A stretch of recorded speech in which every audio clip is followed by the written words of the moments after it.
Giving feedback, particularly giving negative or constructive feedback, can make the most experienced leader want to run and hide. You don't want to offend the other person. You don't want your team to turn against you. You don't want to get the reputation of being an ogre. These fears can cause many emerging leaders to avoid giving constructive feedback at all, or to give it in a really bad way, leaving the recipient of the feedback confused and not improving their performance at all. So in this video, I'm going to reveal to you what are the worst ways to give feedback as a leader so you know what to avoid. Number 1 on my list is giving feedback in the form of personal attacks. This is where you might say something like, "I can't believe you submitted this report so late. You're so unreliable." Or, "This mistake you made tells me you're not as intelligent as I thought." Personal attacks immediately make the other person defensive. When they're defensive, they won't be open to hearing what was wrong with their work, let alone how they can fix it. The only thing they'll be thinking is, "What a horrid boss you are," or maybe, "How quickly can I write my resignation letter?" Personal attacks target the person you're talking to and often use a "you" statement, which is verging on the form of aggressive communication. Some examples of "you" statements are, "You're so unreliable. You always do that." So as you can see, it verges on being an aggressive form of communication, especially when you use the tone of voice that goes along with it. So because it is aggressive, it will naturally make the other person defensive. And as I said, reluctant to know what it is they did wrong, let alone how to fix it. To avoid using personal attacks when you give feedback, I recommend that you use an "I" statement. For example, "I noticed you submitted the report late. Is there anything I can do to help with your workload? I've seen your interactions with other team members and I'm worried that there's some unresolved tension. Can we talk about how things are going?" Notice the emphasis on "I" in these two examples. I'm not saying "you're so unreliable" or "what did you do wrong?"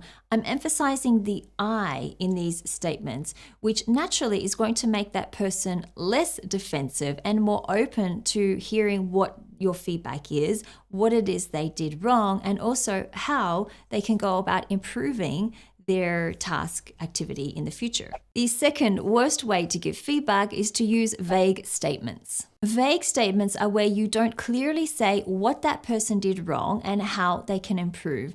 And it's usually given in an indirect way because you don't want to hurt or offend the other person. For example, "It seems you didn't do such a good job on this," or "I need you to be more professional at work." Feedback given in this way leaves the recipient of the feedback confused. In many cases, they're not sure whether they did anything wrong at all, or if they detect they did do something wrong, they don't exactly know what it is or how to fix it. In either case, they're likely to go about making the same mistake, so you'll have to give them feedback again at a later time. Now, I don't know about you, but giving feedback once is hard enough in most cases. Giving it 2 or 3 times to the same person is something that you want to avoid. Instead, be specific. Tell them what they did wrong and how they can improve. Both parts are critical, so you can address the issue clearly and work with that person as a leader would to help them improve. For example, "I noticed that in this report, there are a number of spelling and grammatical errors. For example, on page 6, you wrote incident as ANT instead of incident with ENT at the end.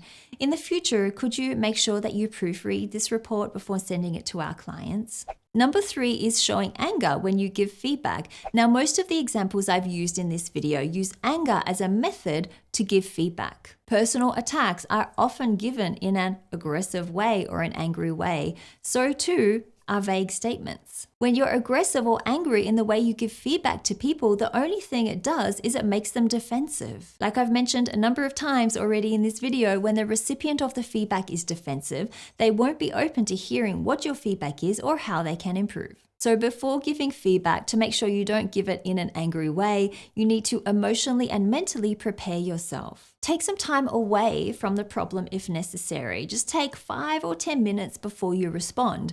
Because quite often when we respond on the spot, it's our anger that drives our response. And that anger comes through a bit too clearly. Use that time to work out what you are going to say in an assertive but a polite way. The next worst way to give feedback is when you use the comparing method. This includes comparing the team member to another team member or comparing that team member to yourself. This might sound like, "You should be more professional like Jill is." Or, "If it were me, I would have written this in the report." What's wrong with these examples? Well, the first example is not only vague, but it also compares that person to another team member. When you compare team members against each other, it creates negative competition in that team. You might think that you're trying to create a role model out of the other team member to encourage the team member whom you're giving negative feedback to so they can perform better. But the only thing it does to that person receiving the negative feedback is it gives them the impression that you favor the other team member over them, that you prefer the other team member over the one you're giving feedback to. This issue of favoritism will only discourage that team member. It will cause them to disengage, and they're very unlikely to be interested in knowing what they did wrong and how to improve. The second example I shared where I say, "If it were me, I would have written this in the report." This takes a condescending tone with that team member. It's like you're talking down to them, instead of opening up the conversation with them and trying to understand or get them to see what they could have done differently. I don't know about you, but whenever someone speaks to me in a condescending way or talks down to me, it does not make me open to hearing anything else that they have to say. There are many ways to give feedback. You don't have to talk down to someone in order to give them effective feedback. You don't need to lecture them in order to help them see that they did something wrong or that there are different ways of doing things. So you need to find the right communication style so that you're not talking down to that person you're giving feedback to. The next worst way to give feedback is to use the sandwich method. This is where you place one piece of negative feedback in between two pieces of positive feedback, just like a sandwich. It's also called sugarcoating because you're trying to coat the negative feedback with a whole bunch of positive feedback. For example, "You've been doing a fantastic job since you started in this role, but I would like you to spend more time proofreading and spell checking these reports before you send them to our clients.